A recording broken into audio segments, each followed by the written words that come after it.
How do I get it? There we go. Okay, sorry. Hi, we're here with Donna Curtin, who's the executive director of Pilgrim Home Museum. And Donna, we were talking a little bit about Coles Hill and the historic significance that some people don't realize how historically significant that hill is. Well, so many thousands of people have perched themselves on that hill to watch wonderful events going down on the waterfront without understanding that that actually is sacred ground in a way. We know from various discoveries that were made in the 18th and 19th century, as well as from the early records of the Pilgrims, that that was the first burying ground in Plymouth.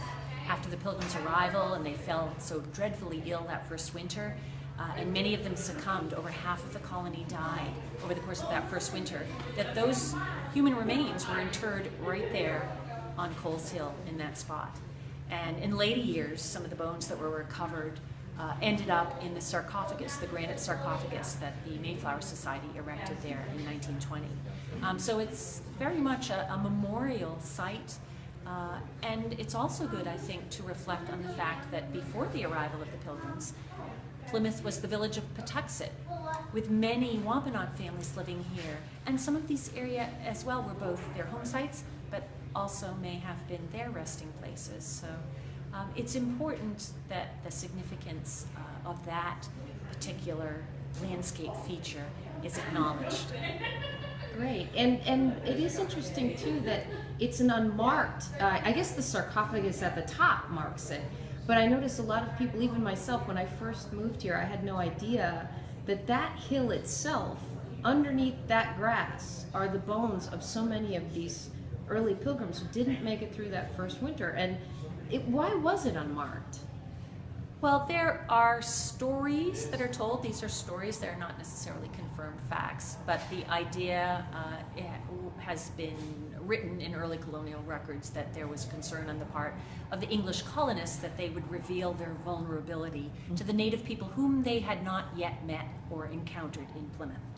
And so that they may have buried their dead discreetly so as not to show off their weakness. But that's a story, and it does have some colonial antecedents, but we don't know that for certain.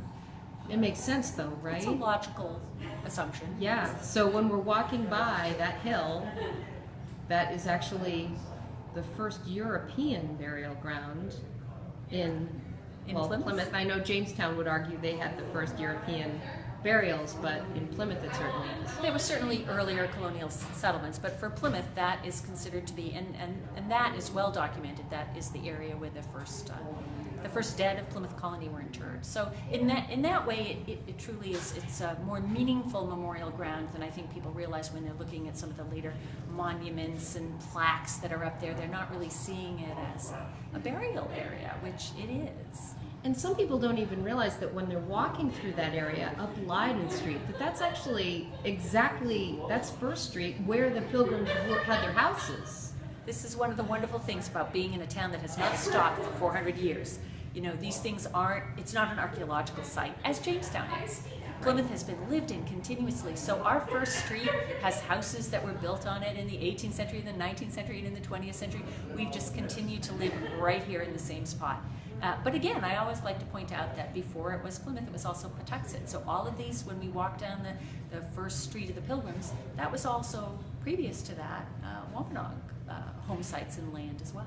And they had plenty of Native American burial sites that are very sacred as well. So those sometimes are being discovered even now. So that's pretty exciting. Well, I don't think we've had any discovery of native burial sites in recent years, and that would be a very, very serious discovery that would need to be brought I meant in previous generations. We have many documents in Plymouth that talk about the uncovery of human remains in Plymouth in the 17th century, and it might be something as simple as there's a storm, and the water washing down the hill cuts out part of a hillside and exposed bones.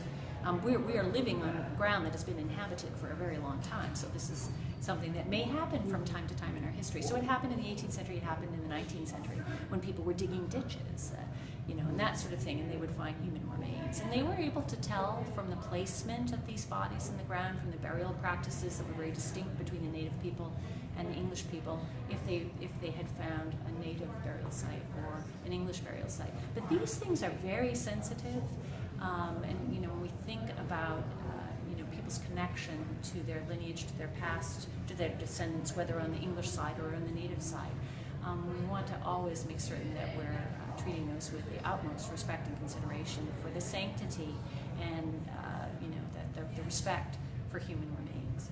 They're not things that you know, are part of the tourism part of our history. There's something, I think, more special for us to be protective of and aware of. Well, thank you so much, Donna, for taking a minute. We really appreciate it.